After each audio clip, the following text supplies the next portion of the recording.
Hey everyone, Rob Franick, Editor-in-Chief here at the Princeton Review. And friends, if you're prepping for the AP Environmental Science exam, then today's video is just for you. We are sharing the top 7 concepts that you'll need to master to ace that exam come this May. But before we dig in, let's take just a moment to discuss the exam's format and, of course, the key details. And fun fact, my friends, you'll be the first students to take the revised AP Environmental Science exam. The new version of the exam was scheduled, of course, to debut in May of 2020, but factor in a global pandemic and the rollout was postponed to May of this year. The new AP exam is 2 hours and 40 minutes long. That's 20 minutes, a whole 20 minutes shorter than the old exam, and it's broken out into 2 different sections. Section 1 consists of 80 multiple choice questions to be answered in a whopping 90 minutes, followed by Section 2, a measly 3 free response questions to be completed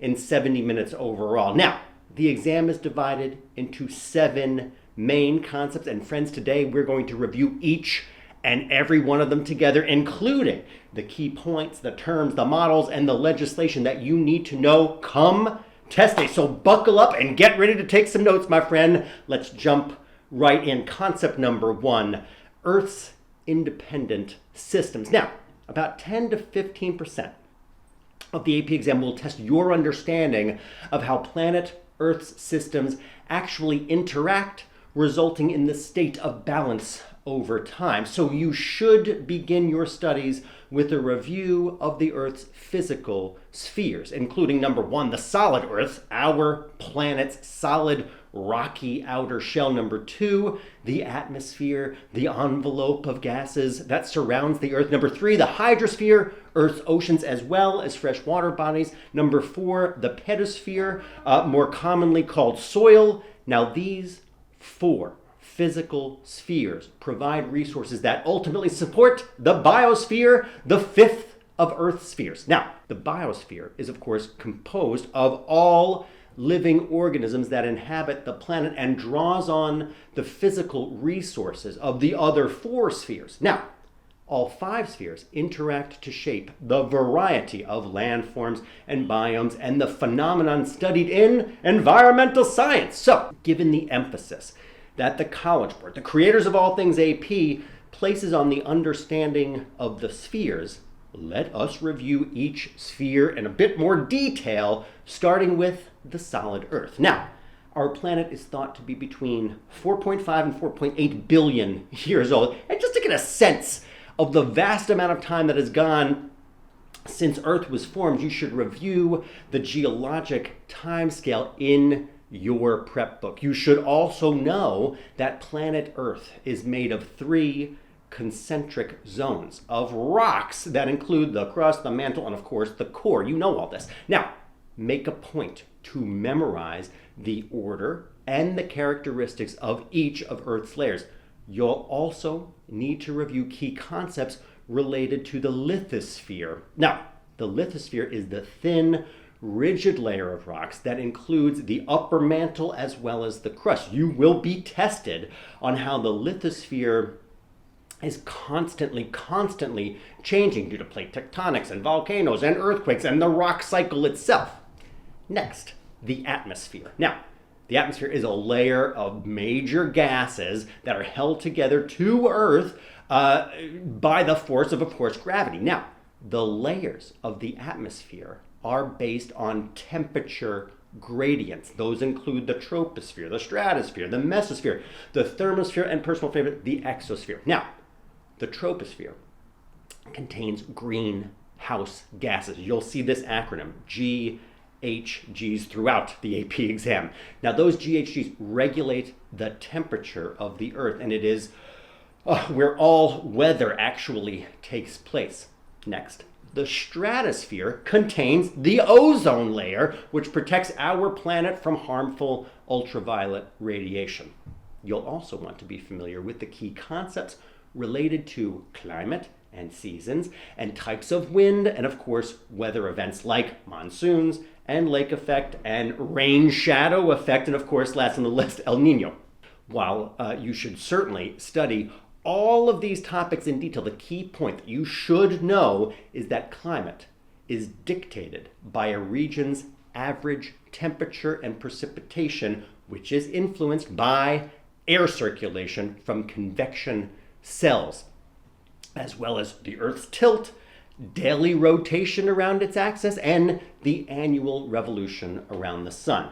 The hydrosphere, super interesting here. Water, my friends, covers approximately 71% of planet Earth. Now, for the exam, you'll need to understand the various properties of fresh water. Now, fresh water is, of course, water that contains only minimal quantities of dissolved salts, especially sodium chloride. In fresh water, there are two layers of water that vary significantly by temperature and light and oxygen content, and of course, nutrient levels. Pardon me. Now, these layers are the epilymnion, number one, which is the uppermost and the most nitrogen-rich layer, and the hypolymnion, which is the lower, or the colder, the denser layer. So, folks, the demarcation line between the two layers, wherein the temperature shifts dramatically, is called the thermocline. Freshwater bodies also can be categorized according to two types of organisms that live in them. Now, these four different zones include the littoral zone, the limnetic zone, the profundal zone, and of course the benthic zone, number 4. Review each of these in detail because we're convinced that they're going to be on the exam. Likewise, you should know that similar to freshwater, oceans also have divisions into different zones based on the changes in light and temperature, same as in freshwater. Now, those 4 zones are coastal zone, the euphatic zone, the baffle zone, and the abyssal zone. Make a point to study these terms and know them cold come that exam in May. You'll also want to review the movement of ocean water around the globe, which is caused by differences in the density between layers, prevailing winds, regional air temperatures, and of course, as we said before, the Earth's rotation. Now, this results in creating currents that influence weather patterns and ultimately terrestrial environments. So, for the exam, it's also important to review how humans' demands for water are influenced by activities such as agriculture and recreation and transportation and of course domestic use. Now, agriculture itself accounts for a whopping 73% of the global demand for water. Other industries account for about 21% of all water use, and domestic use accounts for a little itty bitty 6%. Now, you should be knowledgeable about how scientists differentiate between countries that are water stressed and those that are water scarce. Now, the United States is not considered water scarce. Certain regions of the United States, however, are considered water stressed. Okay, folks, we need to wrap up this section with a review of soil, aka the pedosphere. Now, it is very, very important, but often an underrepresented player in the Earth's interdependent system. So soil plays an essential role in the lives of plants and animals and other organisms, as it acts as a key link between the abiotic, the non-living components of the earth, and the biotic, the living components of the world. So soil can be categorized according to a number of physical as well as chemical features. For instance, based on the size, the United States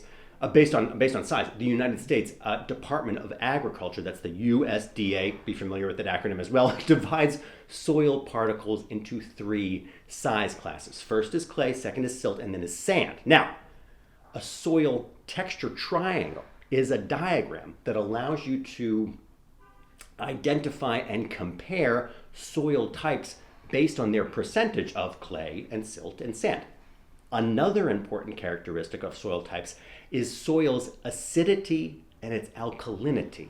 Now, soil pH is important because it affects the solubility of nutrients, and this in turn determines the extent to which nutrients are available for absorption by plant roots. Soils are formed when parent material is weathered and transported and of course deposited, and soils can be eroded of course by winds and by water. Protecting soils can protect water quality as soils effectively filter and clean water as it moves through them.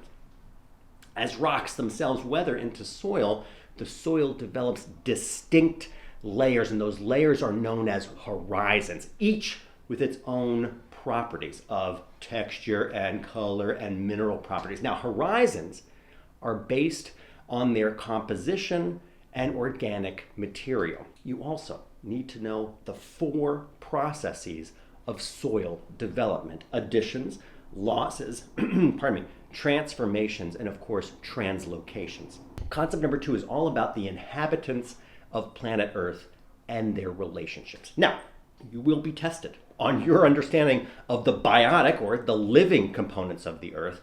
Now, this begins with reviewing the 4 elements: water, nitrogen, carbon, and phosphorus. You know all this stuff. Those elements themselves bridge the gap between the non-living and the living, and how those elements navigate their biogeochemical cycles. Now, this means understanding the various components of the water cycle and the carbon cycle and the nitrogen cycle and the phosphorus cycle. There are a few things that each cycle has in common and several key terms that you should know before exam day. First, the term reservoir is used to describe a place where a large quantity of a nutrient sits for a long period of time. For example, in the water cycle, the ocean is a reservoir. The opposite of a reservoir is an exchange pool, which is a site where nutrients sit for only a short period of time. In the water cycle, a cloud is an example of an exchange pool. So reservoirs and exchange pools exist each biogeochemical cycle. The amount of time a nutrient spends in a reservoir or an exchange pool is called residency time. So for instance, in the water cycle, water might exist in the form of a cloud for only a few days, but it might also exist as part of the ocean for 1,000 years. You should also know about the energy driving biogeochemical cycles. Now, in the biosphere, it comes primarily in 2 sources: the sun and the heat energy from the Earth's mantle and core. It's also worthwhile, my friends, to review the law of conservation of matter, which states that while matter can neither be created nor destroyed, nutrients can be rendered unavailable for cycling through certain processes. So for example, in some cycles, nutrients may be transported to deep ocean sediments where they are simply locked away. Next, you may also see questions on the exam related to how the world's ecosystems are actually categorized. So the 2 largest categories are, number 1, ecosystems that are based on biomes, or based on land called biomes, and number 2, aquatic ecosystems known as aquatic life zones. Now, you'll need to understand how each of these ecosystems is further categorized. You can check it out certainly in the Princeton Review's prep book for a chart that outlines different types of ecosystems in full. You should also be prepared to answer questions on food chains and food webs. Now, all living things can be classified as either autotrophs or heterotrophs based on how they actually obtain food. Now, autotrophs are organisms that can produce their own organic compounds from inorganic chemicals, while heterotrophs obtain food energy by consuming other organisms or products created by other organisms. Both autotrophs and heterotrophs can be further classified as producers and consumers.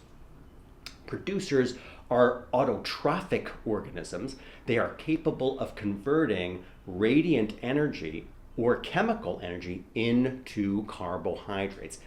This group includes plants as well as algae, both of which can carry out photosynthesis themselves. Next, consumers are heterotrophic organisms that must obtain food energy from secondary sources. So for example, by eating plant or animal matter, there are a number of different types of consumers, all of which you should commit to memory. They will include primary consumers and secondary consumers and tertiary consumers and detritivores and decomposers and saprotrophs as well. Last on my list, you should also know that energy flows in one direction through ecosystems, from the sun to producers to primary consumers to secondary consumers to tertiary consumers. These feeding levels are referred to as trophic levels. As such, food chains are usually represented as a series of steps in which the bottom step is the producer and the top step is the secondary and or tertiary consumer. Also, in a food chain, only about 10% of the energy is transferred from one level to the next. The other 90% is used for things like respiration and, of course, digestion. This is known as the 10% rule, and it is super important to mention right now that food chains are regarded as oversimplified ways of demonstrating the myriad feeding relationships that exist in ecosystems. Relationships in real-world ecosystems are much more complicated than can be depicted in a single food chain. So, food webs are used to represent feeding relationships and ecosystems much more realistically. Friends, we should also talk just a little bit about two things: biodiversity and, of course, evolution. Now, the term biodiversity is used to describe the number and variety of organisms found within a specified geographic region or ecosystem. Now, biodiversity in all forms is the result of evolution, and evolution is the change in a population's genetic composition over time. While you will need to know some things about evolution, you won't need a ton, but you will need to have a basic idea about how and why evolution takes place. This includes understanding what Charles Darwin meant by evolutionary fitness, as well as understanding how and why populations undergo natural selection and, of course, extinction. Study up, my friends, on the different levels of sociability across species. Now, some species interact quite a bit with other members of their populations, as seen in animals that form herds, while other species, such as bears, are complete loners. This is a result of competition and predation and, of course, symbiotic relationships found in the environment. Make a point, friends, to review these terms in full. And lastly, you should be familiar with how keystone species, indicator species, and indigenous species play specific roles in a community. Now, a keystone species is a species whose very presence contributes to an ecosystem's diversity and whose extinction would consequently lead to the extinction of other forms of life. So, for example, wolves were introduced back into Yellowstone National Park because without wolves, the control of the number of herbivores, specifically the ecosystem, had to change dramatically. Next, indicator species. Now, indicator species are species that are sensitive to biological changes within their ecosystems. They are used as a standard to evaluate the health of an ecosystem overall. So, for instance, trout are a common indicator species because they are particularly sensitive to pollutants in water. And finally, friends, indigenous species. Indigenous species are those that originate and live naturally in an area or environment. Lastly, some of the changes that take place in a geographic area are predictable ones, of course. This is referred to as ecological succession. Now, ecological succession is the process by which the structure of a biological community evolves over time. And there are two types of succession that you need to review before the exam: primary and of course secondary. Now, primary succession begins in a virtually lifeless area, such as the area below a retreating glacier, whereas secondary succession occurs in an area where a community that previously existed has been removed. Concept number 3, my friends, is all about population ecology, and about 10 to 15% of the AP exam questions are related to population equality, including the characteristics of populations and how and why they grow and the key features of human population growth. So let's start with some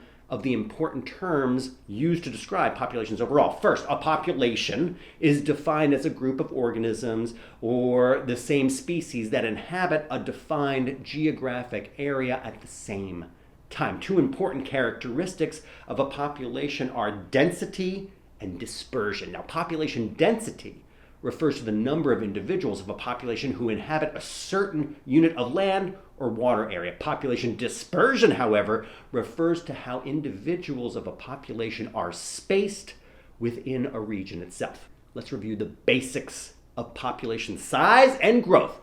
The biotic potential of a population describes the amount that a population would grow if there were unlimited resources in the environment. But this model is impractical since all members of a population must compete for resources, my friend. As such, you also need to know about carrying capacity. Now, carrying capacity of a particular species is defined as the maximum population size that can sustainably be supported by the available resources in a given environment.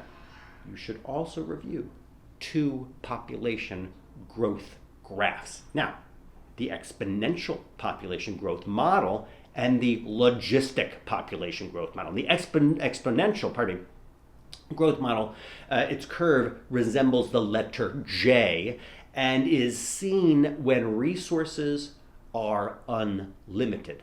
However, as mentioned, such ideal conditions are rare and of course fleeting, my friends. A much better model for what actually exists in natural settings is the logistic population growth model. Now, the logistic growth model basically says that when populations are well below the size dictated by the carrying capacity of that particular region that they live in, they will grow exponentially. However, as they approach the carrying capacity, their growth rate will decrease and the size of the population will eventually become stable. Now, the growth curve in this particular model resembles the letter S. Next, you'll also need to know about the rule of 70, which is a model that can predict long-term population growth rates. It says that the time it takes for a population to double can be approximated by dividing 70 by the current growth rate of the population. But friends, we cannot stop there. You should also be aware that the growth rate, the rate of growth of a population, depends on the species, and the species can be divided into 2 groups based on their reproductive strategies: the R-selected organisms and the K-selected organisms. Now, R-selected organisms, such as bacteria and algae, have populations below the carrying capacity of their environment, which means that population growth is constrained only by the species' own biological limits. It also means that competition for resources in an R-selected species habitats is usually relatively low. They have very short lifespans and can have many offspring all at once. Thus, they have a high capacity for reproductive growth. On the other hand, K-selected organisms have populations whose growth is limited by the carrying capacity of the environment. They live in stable environments where competition for resources is relatively high.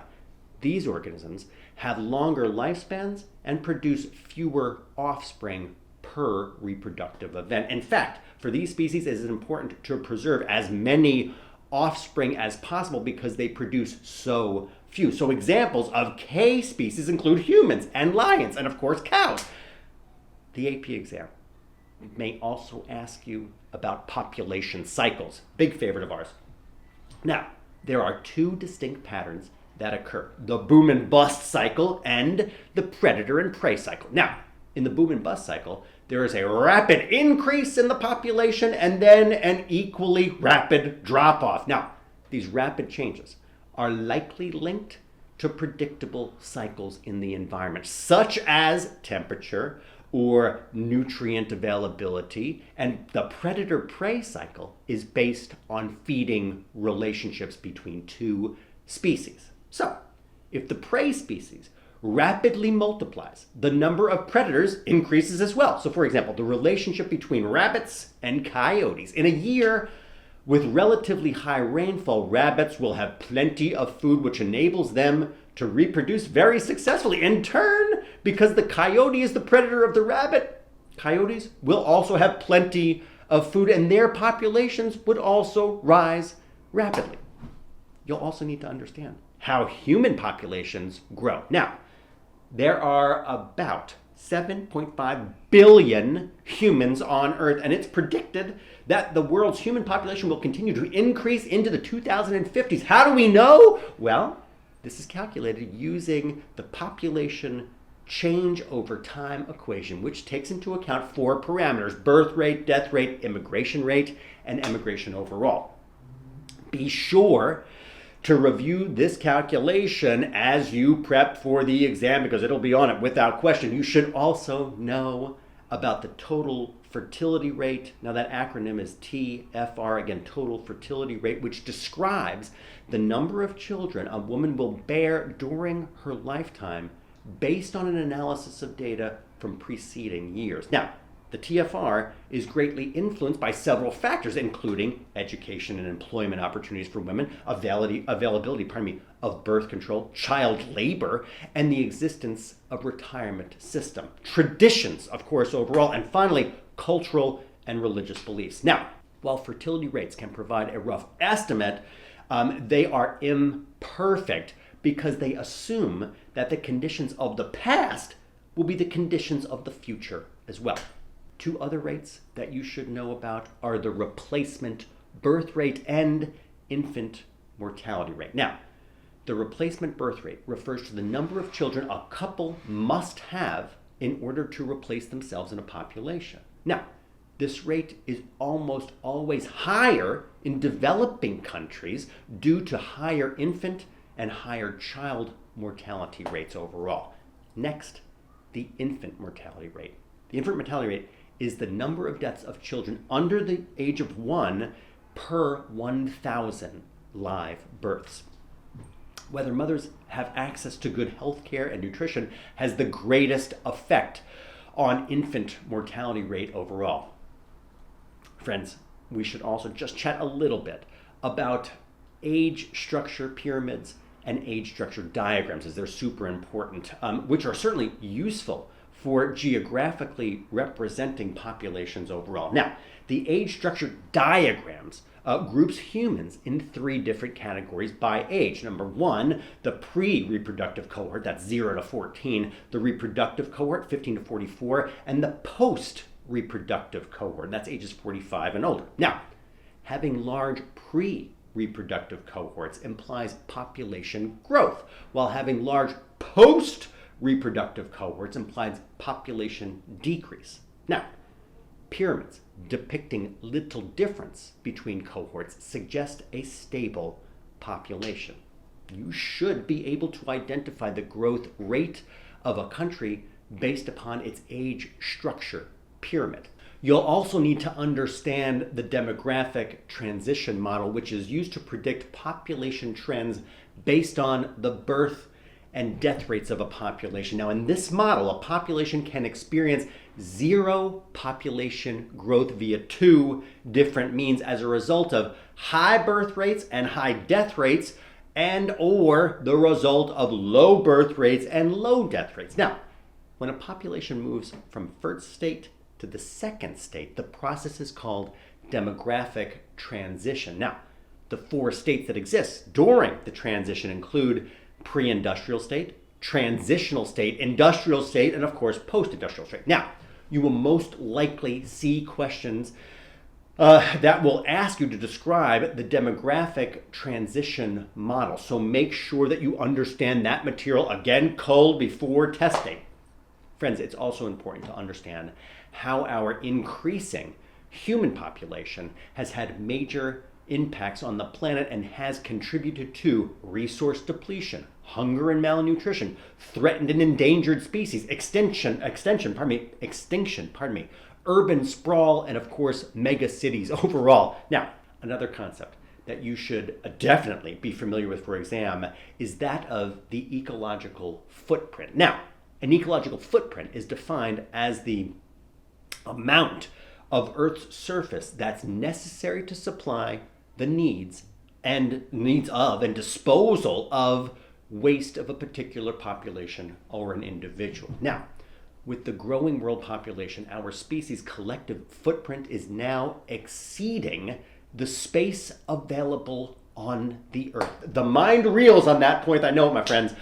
But lastly, the AP exam has required environmental legislation, including the Endangered Species Act of 1973 and the Convention of International Trade in Endangered Species and Wild Fauna and Flora. So be sure to review them before testing. That brings me to concept number 4, which is all about resource utilization. Now, the AP exam will test your knowledge of resource utilization. A resource is defined as any substance, capability, or other asset that is available in a supply that can be accessed as needed. Within the scope of environmental science, resources typically refers to natural resources.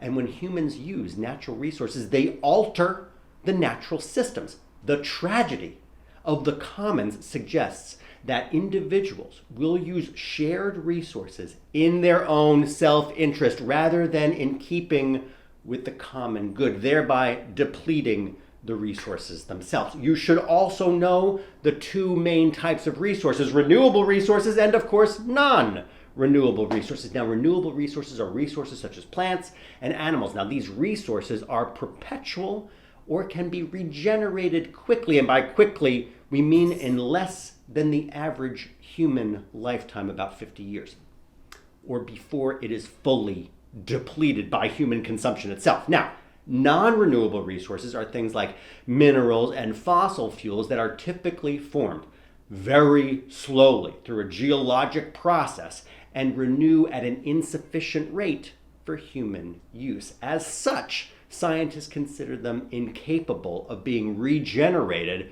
within the realm of human existence. Before we review Earth's major resources, there are two terms that you should know before exam day: consumption and, of course, production. Now, the consumption of natural resources refers to the day-to-day use of environmental resources such as food and clothing and housing. Now, production refers to the use of environmental resources for profit. An example of this might be a fisherman who sells fish in a market. That said, let's review Earth's main resources. The main headline here, friends. First up is agriculture itself. Here's what you should know. Agriculture is divided into two main methods: traditional subsistence agriculture and industrial agriculture. Now, traditional subsistence agriculture is the method of agriculture that has been historically practiced, wherein families grow crops for themselves, relying primarily on animal or human labor to harvest those crops. This method is used to provide enough food for one's family's survival. Now, traditional subsistence agriculture is currently practiced by about 42% of the world's population, predominantly in developing nations. Now, the Green Revolution started a shift to new agricultural strategies and practices in order to increase food production with both positive and, of course, negative results. Now, some of these strategies and methods are mechanization, genetically modified organisms, you know that acronym, GMOs, fertilization, irrigation, and the use of pesticides overall. Now, mechanization of farming can increase profits and efficiencies for farms. It can also increase reliance on fossil fuels themselves. Now, agricultural practices can cause environmental damage that include the practices of tilling and slash and burn farming and the use of fertilizers overall. That said, let us move on to the all-important forest resources. Only 5% of North America's original forests are left due to deforestation, which is the removal of trees for agricultural or exploitation purposes. So deforestation is the largest concern in forestry management. Clear cutting can be economically advantageous, but leads to soil erosion and increased soil and stream temperatures and flooding overall. Forests contain trees that absorb pollutants and store carbon dioxide. The cutting and burning of trees releases that carbon dioxide and contributes to climate change overall. Now, some of the methods of mitigating deforestation include reforestation, or using and buying wood that's harvested by ecologically sustainable forestry tactics, or reusing wood altogether. Now, methods to protect forests from pathogens and insects include integrated pest management, IPM, and the removal of affected trees. Now, prescriptive burn also might come up on the exam. Now, prescriptive burn is a method by which forests are set on fire under controlled conditions in order to reduce the occurrence of natural wildfires. Next, let's review ocean resources. Very exciting. Fishery. Fisheries are defined as an industry or occupation devoted to the catching and the processing and the selling of aquatic animals. Now, worldwide, about 1 billion people depend on fish as a main source of food, and about 35 million people are currently employed in the fishing industry worldwide. However, it has recently been reported that about 69% of the major fish stocks of the world are overexploited or fully exploited. Now, one partial solution to the problem of overfishing is aquaculture, or fish farming, which is the raising of fish and other aquatic species in captivity to harvest. Now, aquaculture has expanded because it is highly efficient. It requires only small areas of water and requires very little fuel. Now, aquaculture does help to meet worldwide demands for fish. It has also potential health impacts on both humans as well as ecosystems at large. Now, one concern is the possibility of accidentally releasing farm fish into the wild, which has the potential to introduce new diseases to ocean fish and contaminate the native gene pool. Finally, you should familiarize yourself with the two most endangered aquatic ecosystems, coral reefs and mangroves, which are the two most susceptible marine biomes due to their proximity to humans, number one, next, their narrow range of tolerance, and their huge biodiversity. Let's shift focus just for a second, and let's take a look at mineral resources. Mining overall is, of course, the excavation of earth for the purpose of extracting ore or minerals. Now, as the more accessible ores are mined to depletion, mining operations are forced to access lower grade ores. Now, assessing those ores requires increased use of resources that can cause increased waste and pollution overall. Now, surface mining is the removal of large portions of soil and rock called overburden in order to access the ore underneath. An example is strip mining, which removes the vegetation over an entire area, making the area more susceptible to erosion overall. With mining, environmental concerns do not center on the depletion of the mineral resource for the Earth's surface. Instead, they revolve around the damage that is done during the extraction process itself. This can exclude extraction pollution, of course, soil erosion and habitat loss, the extensive energy output to get at that ore or the mineral overall. Now, mining wastes include soil and rocks, of course, that are moved to gain access to the ore and the waste itself is called slag or tailing, and that remains when the minerals have been removed from the ore. Now, mining helps to provide low-cost energy and materials necessary to make products, so there's value. But the mining of coal can certainly destroy habitats, contaminate groundwater, and leave dust particles and, of course, methane. Now, as coal reserves get smaller, it becomes necessary to access coal through subsurface mining, which is very expensive. Fortunately, these types of environmental concerns are being addressed through mine restoration projects as a result of the Surface Mining Control and Reclamation Act. Now, that acronym is the SMCRA, which created a program to help manage pollutants and to guide the reclamation of abandoned mines. Now, the College Board may also ask you about the economics of resource utilization. So, for the exam, you'll need to know how it's complicated to assess the cost benefit of a resource because the combination of the tangible and the intangible values to humans and its intrinsic value overall to the ecosystem. Concept number 5 is energy. Friends, make no mistake that the College Board will test your knowledge of energy on this exam come May. You should also become intimately familiar with the first and the second laws of thermodynamics. Now, the first law of thermodynamics says that energy can neither be created nor destroyed. It can only be transferred or transformed. The second law of thermodynamics says that the entropy, that is the disorder of the universe, is increasing.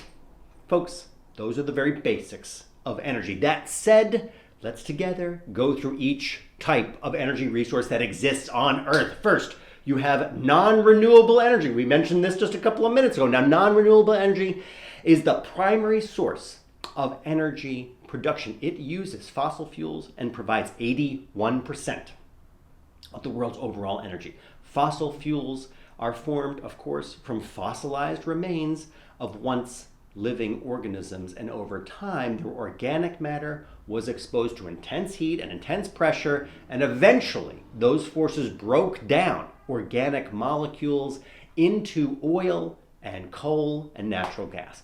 Make a point, friends, to review the characteristics of each fossil fuel resource in detail come exam day. You should also review fossil fuel supply, as current data indicates that we are quickly using up those fuels. So take a look at Hubert's peak theory, which asserts that oil as a cheap and easily available form of energy will end in the near future. And that, of course, we must begin to develop alternative fuel sources. Now, we need also to discuss nuclear energy. Now, nuclear energy is the world's primary non-fossil fuel, non-renewable energy source. In the United States, 20% of electricity is provided by nuclear power plants, and worldwide, more than 400 nuclear power plants produce approximately 13% of the world's electric energy. Now,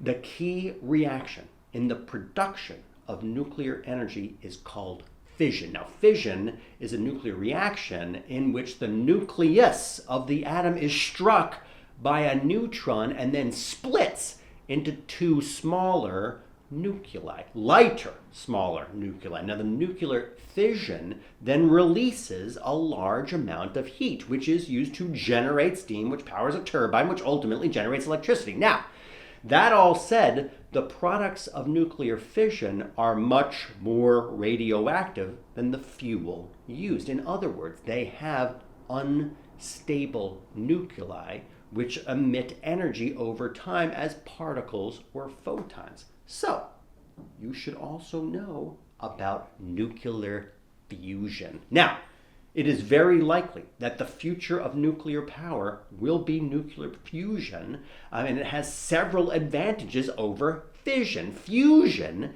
has less radioactivity and less nuclear waste, and provides more easy to obtain fuel supplies and allows for increased safety. However, While research in this process of fusion has been going on since the 1940s, it has yet to produce a viable way to harness nuclear fusion in a usable power source. That said, you need also to review the two types of nuclear reactors that exist in the United States. Now, number one is the boiling water reactors, and number two are pressurized water reactors. And familiarize yourself, of course, with the mechanics of both reactors. Lastly, you should review the arguments in favor of nuclear energy as well as the concerns about safety issues surrounding nuclear energy.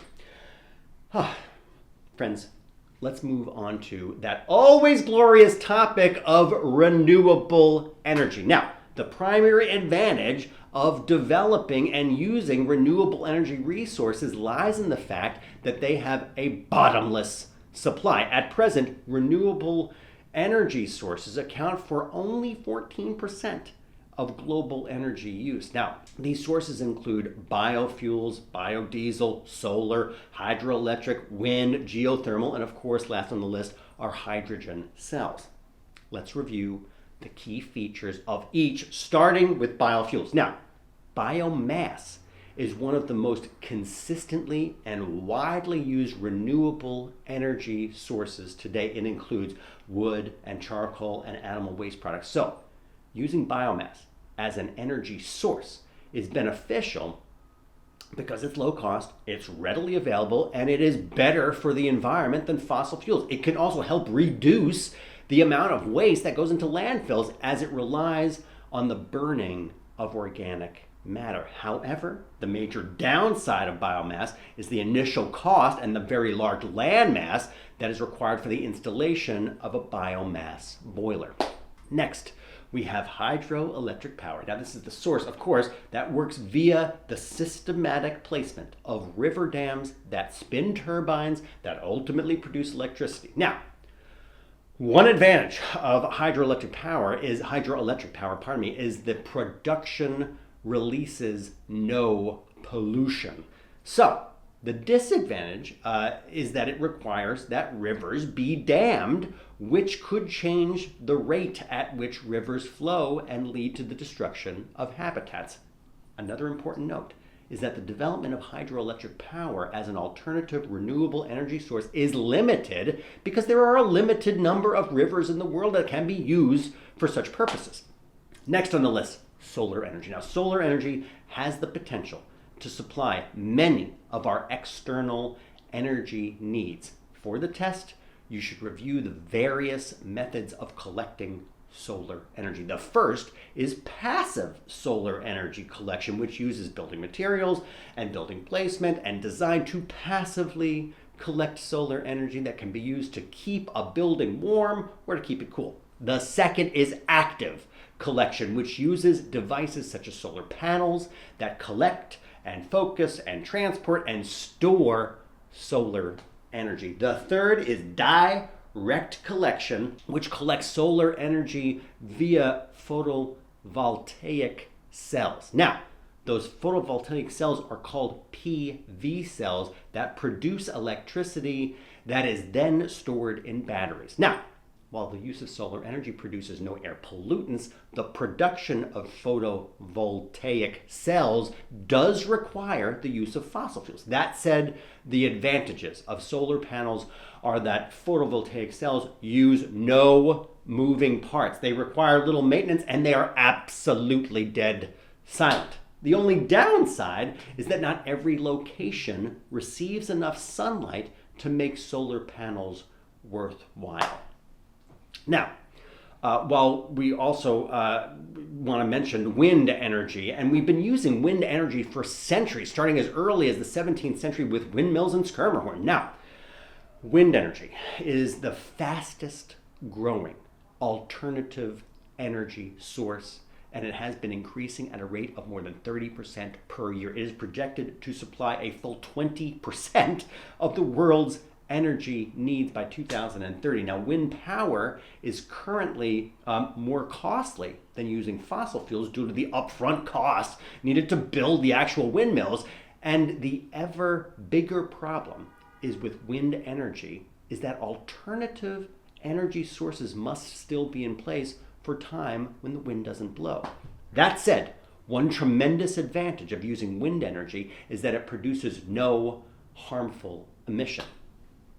Let's move to another type of renewable energy, as we mentioned at the beginning, geothermal energy. Now, geothermal energy is a form of energy that's obtained within the Earth and harnesses the Earth's internal heat. Unfortunately, geothermal energy hasn't quite gained popularity as it's expensive to install and can potentially release toxic gas during the drilling process. Now, the use of geothermal energy is also limited because there are a few areas that have geothermal sources to actually tap.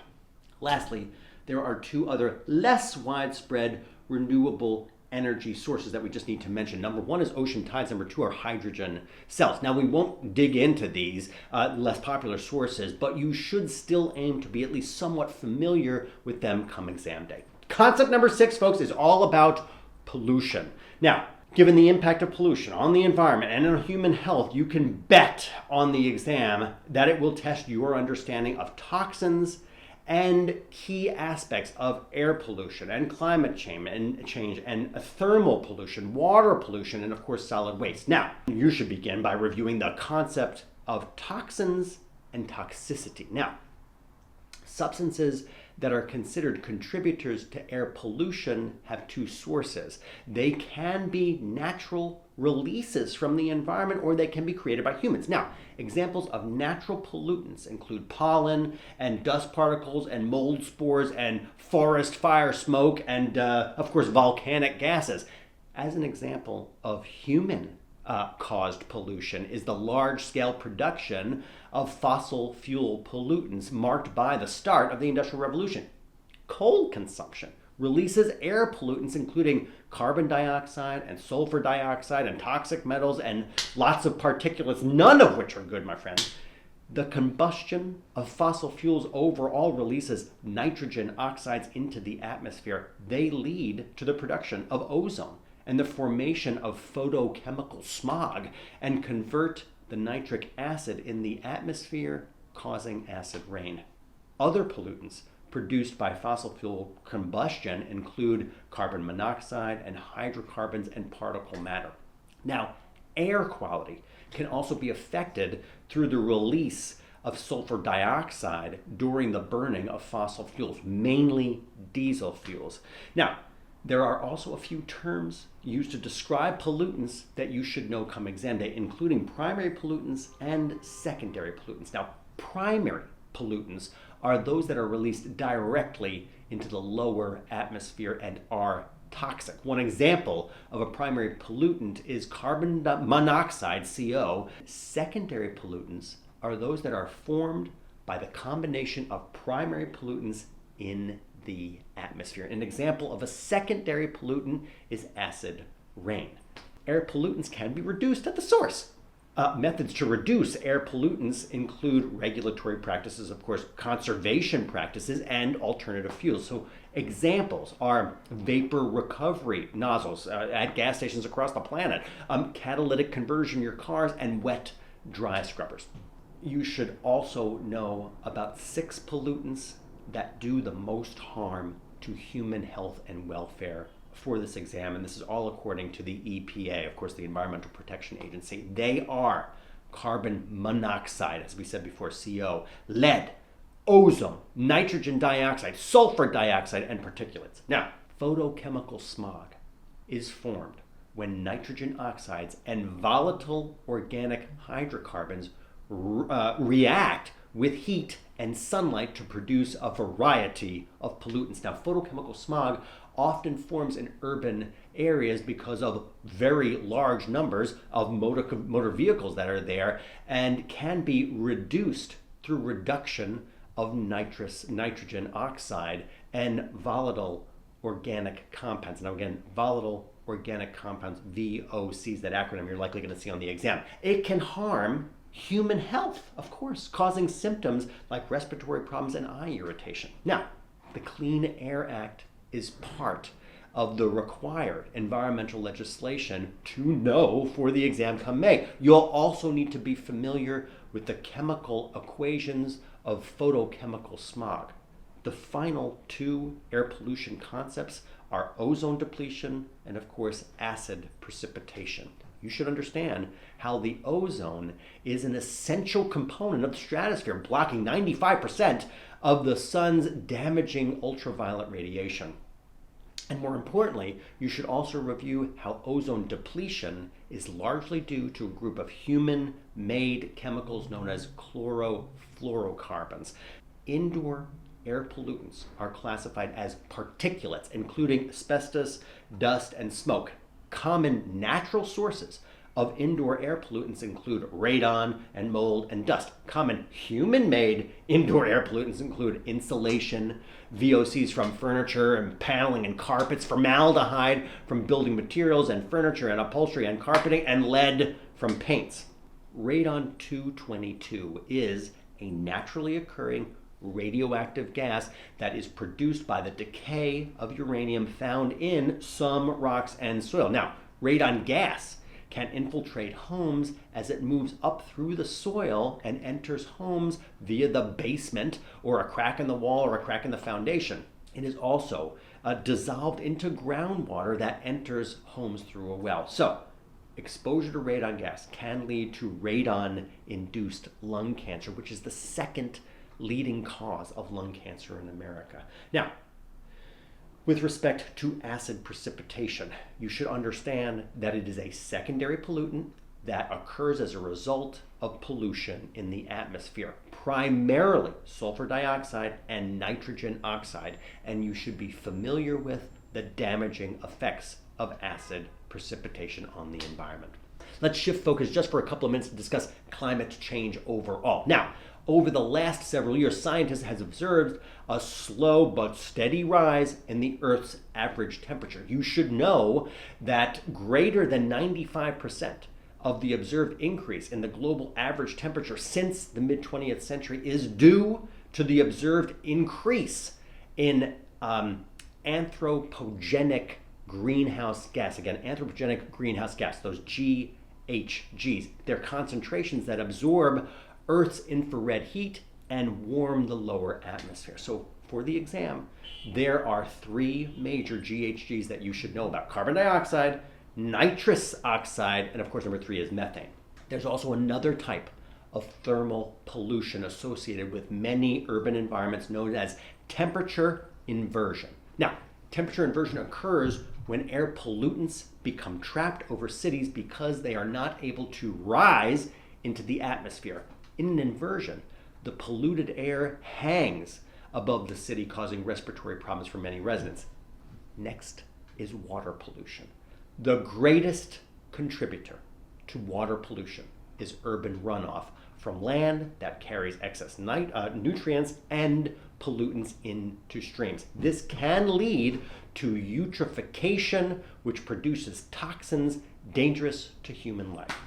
My friends, for the exam, you should aim to understand how water pollution is dealt with, which, by the way, is done in two basic ways. Number one, by reducing or removing the sources of pollution, and number two, by treating the water in order to remove pollutants or to ultimately render them harmless. You should be familiar with major water pollutants as well, which include excess nitrogen and phosphate. Number two, organic waste. Next, toxic waste. Next, sediment. And of course, last on my list is the chloroform bacteria, and that is honestly just to name a few. You'll also, of course, want to review the most important factors of judging water quality, including pH and hardness and dissolved oxygen DO, turbidity, and biological oxygen demand. That's the BOD, again, biological oxygen demand. You should also review the environmental effects of wastewater. Now, wastewater is a broad term and really refers to any water that has been used by humans. It includes human sewage, water drained from showers and tubs and sinks and dishwashers and washing machines, water from industrial processes, and storm water runoff. For the exam, you should also review how wastewater is treated, including physical treatment, primary treatment, secondary treatment, and then last tertiary treatment. And lastly, friends, to wrap up this topic of pollution, we need to discuss just very quickly solid waste. You should know that solid waste can consist of hazardous waste, industrial solid waste, and of course municipal waste. Lastly, you should review key legislation related to environmental pollution, including the Resource Conservation and Recovery Act.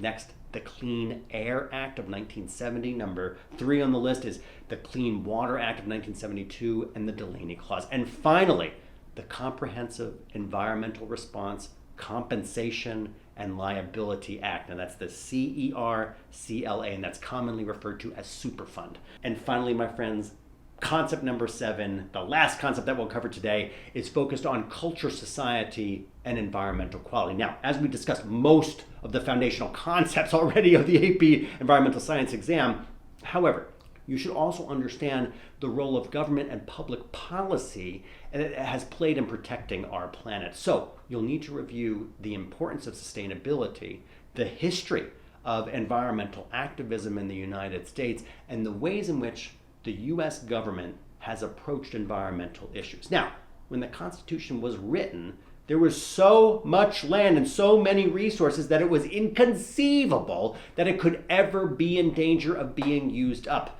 Early laws, such as the Homestead Act of 1862, actually encouraged the settlement and the exploitation of Western lands. However, after the Civil War, as people continued to migrate west, the government realized that the United States, in fact, did not have an endless supply of land or resources. The exploitation of public resources has been the motivation then behind environmental policy at the international, national, state, and of course local levels. In order to preserve some of the lands in the West that were being very quickly settled, the first national park, Yellowstone National Park, was established in 1872. Then further legislation action in 1891 created forest reserves, which made land off limits to logging in order to protect the land from being over-harvested and to maintain existing watersheds. Now, this legislation marked the beginning of the federal government assuming an environmentally protective role. And you should also take note of the key cultural figures like Henry David Thoreau and George Perkins Marsh and John Muir, and their writings and their contributions helped American public understand the value of the environment and the limits of its natural resources. Another historic period of environmental progress occurred during the Golden Age of Conservation, which refers to Theodore Roosevelt's term as president. Now, during his presidency, he increased the area of the national forest lands by 400% and established 5 national parks, including Grand Canyon, 4 national game preserves, 18 national monuments, 24 reclamation projects, and 7 conservation commissions. A few pieces of legislation helped form the environmental policy of the United States, including, number 1, the Clean Air Act of 1963, number 2, the Clean Water Act of 1972. Next on the list, the National Environmental Policy Act of 1907, which resulted in the creation of the EPA, the Environmental Protection Agency, and the Pollution Prevention Act. Folks, we highly encourage you to spend a little time reading up on these environmental policies. That said, you may also be asked about the economic approaches the United States has successfully used to further environmental progress. So make it a point to review the use of green taxes and market permits. You should also know too about the role non-governmental organizations, you'll know the acronym, NGOs like Greenpeace and the World Wildlife Fund, play in protecting the environment. Now, 6 environmental issues that are expected to take center stage in the 21st century include, and you know all these well, climate change, water shortages, population growth, the loss of biodiversity, air and chemical pollution, and of course, ocean acidification, and pollution. Lastly, you should also study the impact of globalization on the environmental policies. 2 international agreements that you should know about for the exam are, number 1, the 1987 Montreal Protocol, which cut the emission of chlorofluorocarbons, the CFCs, as we mentioned before, that damage the ozone layer, and the 1997 Kyoto Protocol, which required the participating 38 developed countries in the United Nations, to cut their greenhouse gas emissions back to 5%.